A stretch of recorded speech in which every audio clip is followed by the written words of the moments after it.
Hey, this is Joel Carriker, Trinity Roofing and Construction on a very cold day, but we've been asked by a family to look at their windows. So on this project, it's going to look incredible because we have the old aluminum style windows and we're looking at converting it to a more energy efficient, not just more, a highly more energy efficient window.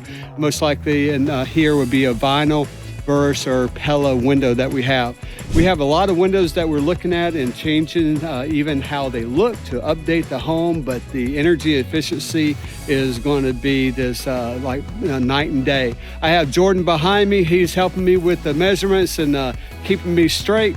But if there's ever a question from your side, I know in this case, we would love to have these windows already installed, especially with this cold. It's freezing out here. We're going to get to it, especially for in the next few weeks. And so when it comes summertime, it is, all nice and comfortable inside. And we get another spell like this, they're comfortable inside as well. But if you ever have a question on what it means to your house, there's options with it, what we can do, how it would look, the cost. Is it a good investment? Is it right for me? Give us a shout. Trinity would love to serve you. Again, this is Joel Carriker, Jordan in the back here.